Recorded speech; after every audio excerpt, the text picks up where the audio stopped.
রাধে কৃষ্ণ বন্ধুরা, কেমন আছেন আপনারা? আশা করি সবাই ভালো আছেন।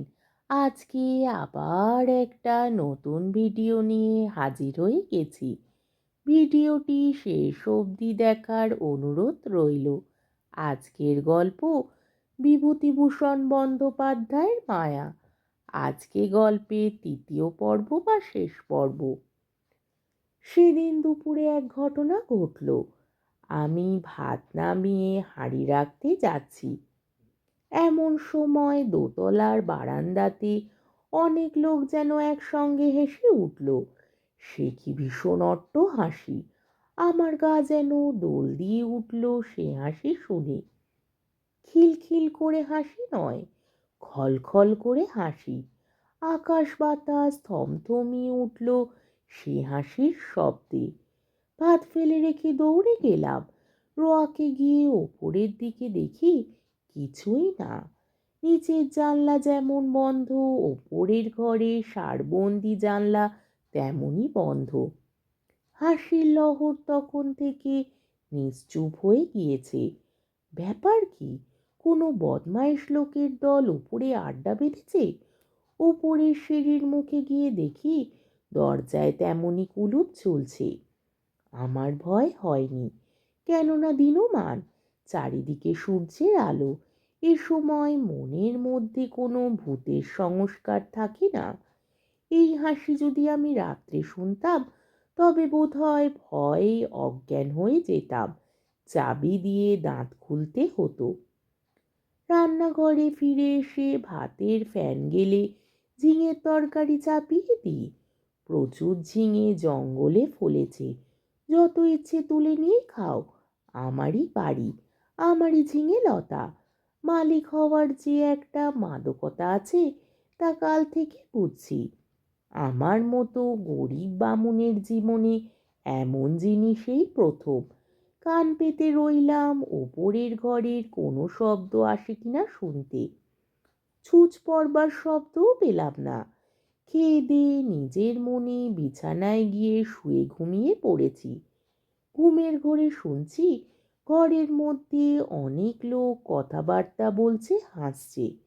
ঘুমের মধ্যেও আমি ওদের কথাবার্তা যেন শুনছি।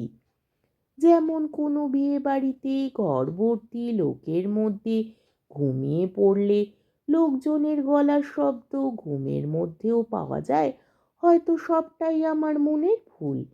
সেই যে ভাব হয়েছিল হাসি শুনে, তারই ফল। এরপর 9 দিন আর কোনো কিছু ঘটেনি। মানুষের মনের অভ্যাস অপ্রীতিকর জিনিসগুলো তাড়াতাড়ি দিব্যি ভুলে যেতে চায়, পারেও ভুলে যেতে। আমি নিজের মনকে বোঝালুম, ওসব কিছু না।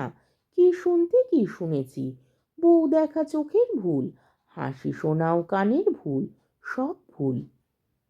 এই 9 দিনে আমার শরীর বেশ সেরে উঠল। খাই দাই আর শুধু ঘুমোই, কাজকর্ম কিছু নেই। কেমন এক রকমের কুড়েমি পেয়ে বসেছে আমাকে। আমি সাধারণত খুব খাটিয়ে লোক, শুয়ে বসে থাকতে ভালোবাসি নে।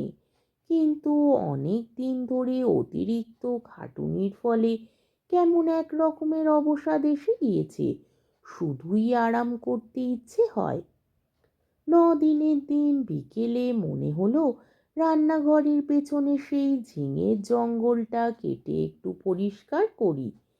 ঝিঙের লতাগুলো বাঁচিয়ে অবশ্য।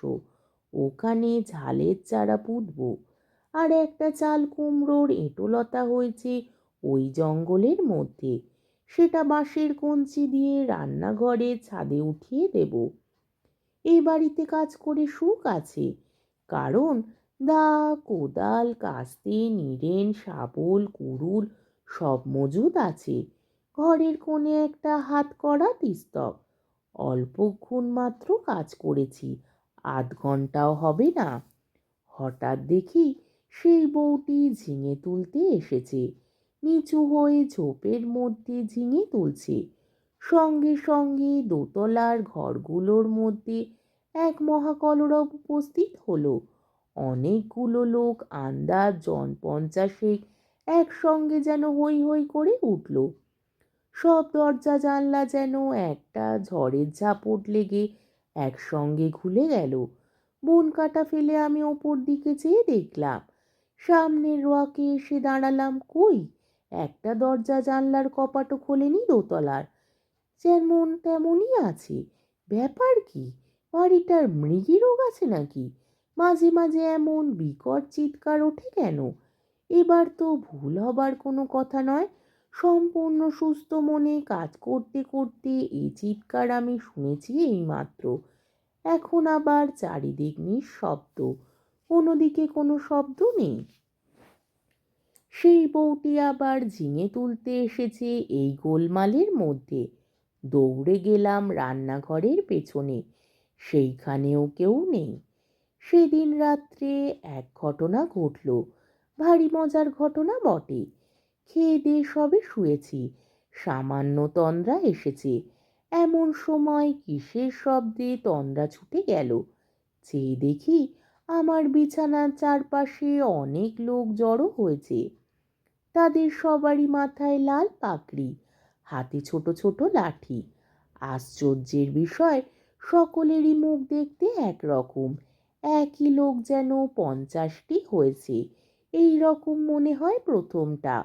বহু আশিতে যেন একটা মুখই দেখছি।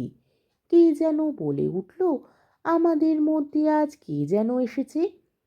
একজন তার উত্তর দিলে, এখানে একজন পৃথিবীর লোকের বাড়ি আছে অনেক দিন থেকে। আমি দেখিনি বাড়িটা, তবে শুনেছি। যারা দেখতে জানে তারা বলে সেই বাড়ির মধ্যে একটা লোক রয়েছে। সব মিথ্যে। কোথায় বাড়ি? আমরা কেউ দেখিনি। তবে এসো, আমরা নাচ আরম্ভ করি। বাপ রে বাপ, কথায় বলে ভূতের নৃত্য। শুনেই এসেছিলাম এতদিন, এইবার স্বচক্ষে দেখলাম। সে কি কাণ্ড! অতগুলো লোক একসঙ্গে লাঠি বাজিয়ে এক তাণ্ডব নৃত্য শুরু করে দিলে। আমার দেহের মধ্যে দিয়ে কতবার যে এলো গেল, তার সঙ্গে সঙ্গে বিকট চিৎকার আর হল্লা। আমার বিছানার বা আমার কোনো অংশ তারা স্পর্শও করল না।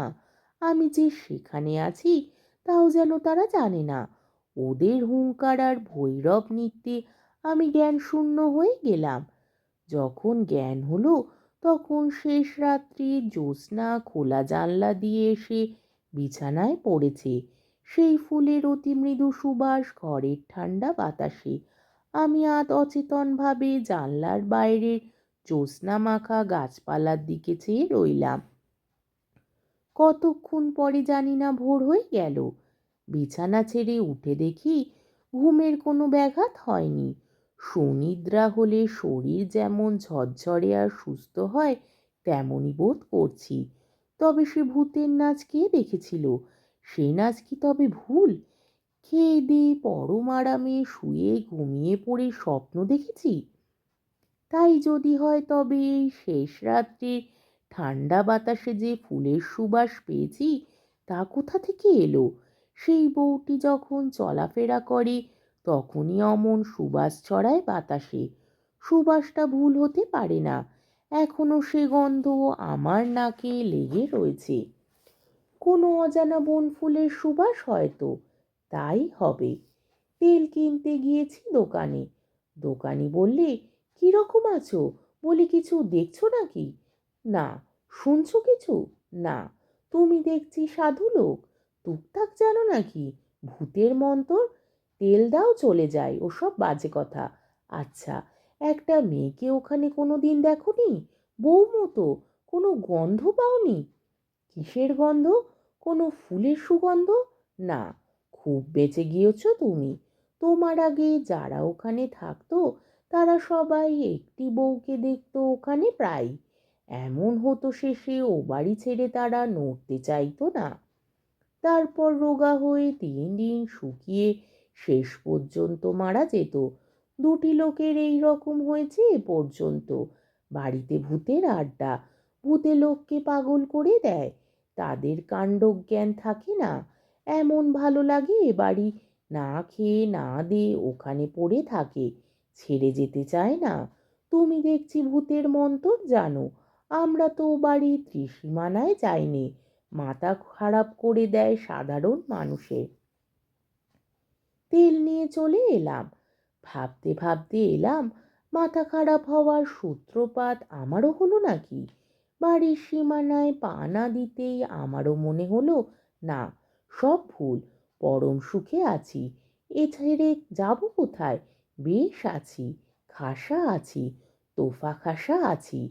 সেই থেকে আজ 2 বছর পড়ে আছি এ বাড়িতে।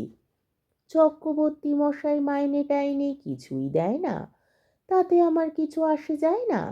বাড়ি দেখাশুনো করি, বেগুন কলা বেচি, দিনরাত ওদের নিত্য দেখি, ওদের মধ্যেই বাস করি, এক পা যাইনি বাড়ি ছেড়ে। আজকের গল্পটি এইখানেই শেষ হলো।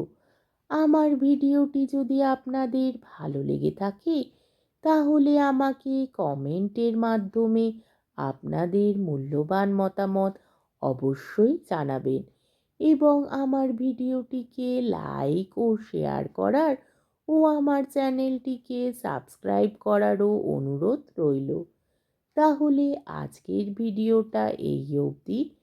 পরের দিন আবার অন্য কোনো গল্প নিয়ে হাজির হয়ে যাব। ততক্ষণ পর্যন্ত আপনারা সবাই ভালো থাকবেন, সুস্থ থাকবেন, সাবধানে থাকবেন এবং আমার ভিডিওটি দেখতে থাকবেন। তাহলে আজকে আসি। রাধে কৃষ্ণ।